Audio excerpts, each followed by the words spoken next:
My name is Veronica Miles, and I spent 30 years on the bench deciding what justice should look like. I never imagined the night I needed it most would be in my own dining room. The glass hit my temple with a sharp crack, bright pain blooming as red wine ran down my cheek. Across the table, Sloane Parker, my daughter-in-law, stood frozen, arms still extended, breathing hard. Evan, my son, made a strangled sound I hadn't heard since he was a boy. For a second, the chandelier hummed and the room held its breath. The prime rib I'd roasted all afternoon sat untouched. The crystal my mother set, the one I polished every Thanksgiving, caught the light like it was mocking me. Sloane blinked, defiant rather than sorry. "When I ask for more wine you pour," she said, voice slurred but blade sharp. Years in court pinned my temper to the floor. "You've had enough," I said evenly. "And this is my home." She laughed, small, bitter, practiced. Evan reached for her wrist. "Sloane, please." She shook him off, eyes never leaving mine. I stood, pressing a linen napkin to my temple. The skin had split. Head wounds always look worse than they are. I didn't shout. I didn't threaten. I did what I have always done when truth is contested. I preserved it. Phone out. Photo of the cut. Photo of the wine bleeding into my blouse. Photo of the shattered stemware on the oak floor. I swept the shards into a freezer bag and sealed it. Evidence doesn't argue. It simply sits there and waits. "Mom," Evan whispered, horror in his voice. "It was an accident." "Accidents don't start with orders," I said. "They end with apologies." Sloane's smile didn't touch her eyes. "You're not on the bench anymore, Veronica. No one has to obey you." "No," I said, "but they do have to stop when I say stop in my house." It should have been a quiet Friday dinner, Evan's stories from the clinic, a new book one meant to ask him about, a dessert chilling in the fridge. Instead, 3 bottles into the evening, we were here at the place people pretend they never arrive by choice. I crossed to the powder room and rinsed the wound until the water ran clear and cold. The mirror gave me back a stranger, silver hair damp at the temples, jaw set, eyes bright with something I refused to call fear. On the shelf above the sink, past case files I'd brought home years ago stared like stern witnesses. I dabbed the cut with antiseptic and breathed. When I came out, Sloane had her purse in her hand and the same smirk on her mouth. "Pour your own wine next time," she said, brushing past me. Evan hovered in the doorway between us, torn clean down the middle. I didn't try to stop her. I didn't try to mend what couldn't be mended in a single night. I walked to my desk in the study, a walnut slab scarred by decades of drafts, appeals and dissents, and opened a new folder on my laptop. Case Sloane. I typed the date and the words "assault with injury" because naming a thing pulls it into the light. Then I picked up the phone and dialed. The dispatcher's voice was steady, trained for storms. I matched it with my own. "I'd like to report an assault in my home." After I hung up, I turned off the oven I'd forgotten was still warm, wrapped the untouched roast, and slid it into the fridge. Domestic order is a language abusers don't speak. It's also how survivors breathe. In the quiet, the house made its old wooden noises, settling, remembering. I switched off the chandelier and let the room go dim. Outside, a Massachusetts night pressed against the windows, and the moon, half-remembered and pale, held a kind of judgment I respected. I sat, hands folded, napkin clean now, waiting for the knock that meant the next part of my life had started. By morning, the dried blood at my temple had turned a dusky purple. The sun came through the lace curtains, too clean for what the house had witnessed. At precisely 7:30, a knock. "Detective Davis, Mom, we got your call." He was tall, gray at the temples, polite in that New England way, firm without intrusion. I showed him the dining room first, the glass fragments now sealed in a plastic bag, small numbered labels I'd written on sticky notes during the night. Old habits die last. "Assault with injury," he murmured while jotting. "Do you know the assailant?" "My daughter-in-law, Sloane Parker. 32. Lives here with my son temporarily." I could hear their footsteps upstairs, a creak on the landing, the sound of people realizing consequences have arrived. He took photos, asked routine questions. When he finished, he looked at me the way officers sometimes do with retired judges, respect tinted by discomfort. "Do you want to file this formally?" Before I could answer, voices from the stairs. "Mom, what's going on?" Evan's hair was a mess of sleep and worry. Behind him, Sloane descended, robe tied too tight, eyes narrow and alert. Her gaze landed on the officer, then on my temple. "You called the police?" "I did." My tone was flat. "Because you assaulted me." Sloane laughed a short, cutting sound. Oh please, I tossed a glass, it slipped. You're making this a spectacle. Ma'am, Officer Davis said carefully, we need a statement from both of you. Evan stepped between us. Mom, she didn't mean it. She was drunk. I cut him off. Being intoxicated doesn't erase impact, only memory. That stopped him cold. The courtroom cadence still worked. Sloane crossed her arms. You think you can ruin our lives because you're bored and lonely? The officer glanced at me, waiting. I nodded. I'll be pressing charges. For a heartbeat, something mean flickered behind her eyes. Then she turned away, muttering, You'll regret this. Mrs. Parker, Davis said, I'm asking you to step outside while I finish the report. When the door closed behind them, Evan's voice cracked. You didn't have to call the cops, Mom. I didn't have to, I agreed softly. But I chose to. She crossed a line and I won't pretend she didn't. He rubbed his face, exhaustion and disbelief mixing. She's my wife. And I'm your mother. And this, I gestured at the evidence bag, is my home. He didn't answer. The patrol car's engine rumbled outside. Sloane's silhouette passed by the window, her chin high, a flash of defiance even as the officer opened the back door. Evan watched from the porch until the taillights disappeared. Then he turned and went upstairs without a word, the sound of the bedroom door closing like a verdict. That evening the house felt hollow in a new way, not peaceful, just emptied of noise. I brewed tea I couldn't taste and sat at my desk. The cursor blinked on the screen of a fresh document inside a folder labeled Cease Sloane. I wrote what every judge learns early: facts first, feelings later. Date, time, location. Witness, Evan Miles. Injury, laceration to right temple. Object, stemmed wine glass, crystal, shattered. Intent, verbal aggression escalating to assault. When I finished, I stared at the header and whispered the sentence I'd told 100 defendants in my court. Actions have consequences, Mrs. Parker, even at home. Outside, the first snow of the season began to fall, soft, soundless, inevitable. The following morning, the bruise on my temple had turned the color of storm clouds. I iced it while watching the snow gather on the porch railing. By noon, the house had stopped feeling like a home and started feeling like evidence storage. That was when I called Frank Dalton. Retired detective, my friend for 3 decades. He was one of the few men who still called me Judge Miles even after I left the bench. When I told him what happened, he didn't interrupt. He only said, send me her full name, date of birth, and whatever you've got on her. His voice was steady, the same tone we used back when testimony started to sound like lies. 2 days passed. Evan stayed in his room mostly silent, leaving only to grab coffee or feed the cat. He couldn't look at me long. Guilt does that, it hides in plain sight. On the 3rd day, my phone rang. Maggie, Frank said, still using the nickname from our courthouse days, you might want to sit down. I opened my notebook. Go ahead. She's been out of work for months. Fired in August. She told people she left voluntarily. I felt the first drop of something heavier than anger. Evan thinks she still has that marketing job. She doesn't, he said, and she's been busy. I could hear the rustle of papers through the line. She's got 5 credit cards, all maxed out. 2 are in Evan's name. There are also 3 large withdrawals from his retirement account, $400,000 total. My pen froze. She would have needed his login or a forged signature. That's not all, Frank continued. We found social media messages, a private group chat with a few old friends.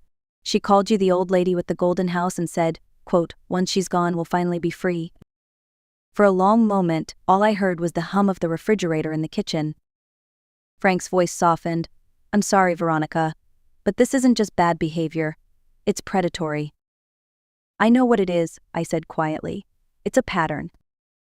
After we hung up, I printed everything and placed it into a new section of the folder, financial evidence. Dates, screenshots, statements. That night, I made soup neither of us ate. Evan came downstairs, his face gray from lack of sleep. Mom, I'm going to talk to her tomorrow, he said. She's staying at her friend's place downtown. I think if we just... Evan. I stopped him. Before you talk, you need to see something. I slid a single page across the table, the bank statement showing the withdrawals. He stared at it, blinking. This can't be right. It is, I said softly. I verified it. He shook his head. She wouldn't she couldn't. She did. And she's done it before to other people. He looked at me then, searching for something to hold on to. What are you going to do? He asked. The question, I said, is what we are going to do. When he went back upstairs, I sat in the darkened kitchen, hands around the cooling mug. I'd spent a career listening to victims say I never saw it coming. But you always do, you just don't name it until it hurts. On my desk, under the glow of the lamp, the folder Case Sloan had grown thick. I opened it one more time and wrote a new note at the top. Pattern of deception, escalating risk. Motive, financial gain. Risk, emotional manipulation of dependent spouse. Then I closed the file, leaned back, and whispered to the quiet house. Court is in session. The courthouse smelled the same as it did when I left it: polished floors, old paper, nervous perfume. Except this time I wasn't presiding, I was testifying. Sloan sat at the defense table, arms crossed, hair perfectly blown out as if presentation could rewrite truth. Her lawyer, barely 30, kept glancing between us like he was walking into crossfire. Evan sat in the back row, his eyes fixed on the floor. When the judge asked for my statement, I stood with the same posture I used to deliver sentences. I'm not seeking revenge, I said evenly. Only protection. The assault happened in my home, at my own table, by someone I sheltered. I requested a temporary restraining order, 90 days, no contact, no entry to my residence. The judge granted it. Sloan's expression cracked for the first time, just a flicker of panic, quickly swallowed by rage. Her lawyer protested, but the judge's gavel ended the argument. As I left, I saw Evan's face, conflicted, pale, lost. 2 days later, my phone rang. Evan's number. Can we talk? He asked quietly. We met at a small cafe on Main Street, the kind with fogged windows and chipped mugs. He looked thinner, like guilt had been eating what food couldn't. We sat in silence until I placed a folder on the table: Frank's report, the bank statements, the screenshots. Evan, I began gently, there are things you need to see before you make any decision. He hesitated, then opened it. I watched his face as he read confusion first, then disbelief, then something like grief. She emptied my retirement. His voice cracked on the last word. I nodded. 400,000, without authorization. He flipped through the next pages: credit cards, bills, messages. Each sheet seemed to drain another shade from his face. Finally, he whispered, "This can't be her." Danielle, I said softly, is the body's last attempt at comfort. He pushed the papers away and rubbed his eyes. I thought she was just stressed. I thought I wasn't doing enough. I reached across the table and touched his wrist. Evan, look at me. He did, and I saw fear there, raw and new. Has she ever hurt you? I asked. He froze. Then, slowly, he pulled the collar of his shirt down. Yellow bruises ringed the base of his neck, fingerprints fading but undeniable. My chest tightened. When? After the hearing, he whispered. She said I humiliated her. She lost control. I swallowed hard, every instinct in me screaming to protect, not prosecute. You're coming home, I said quietly. Tonight, right now. She'll lose it? He murmured. She already has. That night, he packed what he could and drove back with me. When we entered the house, the air felt heavier but different, like the weight of truth had replaced the weight of fear. I showed him his old room, unchanged since college, books still on the shelf, a framed photo of his first clinic day. He stood in the doorway for a long time. I didn't think I'd ever come back, he said. Then let this be where you start again. Later, I lay awake listening to the quiet rhythm of his breathing in the next room. For the first time in months, it wasn't the silence of tension, it was the silence of safety. And in that fragile stillness, I allowed myself to feel something I hadn't since the night of the glass: relief. The snow had melted into a hard frost that crackled beneath my boots when I went out for the mail. 3 weeks had passed since the restraining order. Evan had begun to look like himself again, sleeping through the night, laughing softly when the cat knocked over his coffee mug. Healing, I thought, is a sound you can hear. Then, one night, it happened. It was almost 10. We were watching an old movie when the doorbell rang once, twice, then rapid, angry pounding. Evan's eyes widened. It's her. I stood, motioning for him to stay behind me. Through the frosted glass of the front door, I could see her shape Sloane, hair wild, coat half open, rage steaming off her. Evan, she screamed. Open this damn door, you can't hide behind her forever. The pounding grew louder. I picked up my phone, steady as ever. 911, I said when the dispatcher answered. This is Veronica Miles. A woman subject to a restraining order is attempting to enter my home. Sloane kept shouting, You ruined my life, Veronica. I hope you're proud of yourself. Evan's hands trembled, but I placed mine over his. She can't hurt us now. In the distance, sirens began to wail. When the patrol car pulled up, red and blue lights flashing through the living room curtains, Sloane turned on them, screaming, This is my husband's house. She's manipulating everything. The officers moved quickly. One spoke to her, the other approached our door. Mrs. Miles, please stay inside, he said calmly. We've got it from here. We watched through the window as they handcuffed her on the porch. Even then she twisted toward us, voice rising, Evan, don't let them do this. I love you. But Evan didn't move. He just whispered, No, you don't, and turned away. After they drove off, the house fell silent again. He collapsed onto the sofa, hands covering his face. It's over, right? Not yet, I said, but we're getting there. The next morning, I met Frank at his office downtown. He was waiting with a manila folder thicker than before. You'd better see this. Inside were police reports from Atlanta and Dallas, both with the same name, Sloane Parker. Domestic assault, credit card fraud, out-of-court settlements. She's done this before, Frank said grimly. Different cities, same pattern, finds someone stable, drains them dry, then burns everything down. I stared at the papers, the pattern crystal clear. This isn't a marriage, I said quietly. It's a strategy. Frank nodded. And you just disrupted it. On the drive home, the winter light filtered through bare trees, sharp and silver. For the first time in months, I felt something close to satisfaction, not joy, not triumph, just the clean stillness that comes when truth finally stands up straight. That evening I found Evan in the kitchen making dinner. He looked up and smiled faintly. We'll get through this, won't we? Yes, I said, we will. And next time she stands in front of a judge, it won't be me defending her, it'll be the law itself. The courthouse looked softer in spring light, as if winter had been scrubbed off the walls. Evan and I sat side by side, this time not as witness and defendant, but as survivors. Sloane entered in handcuffs, orange jumpsuit stark against her pale skin.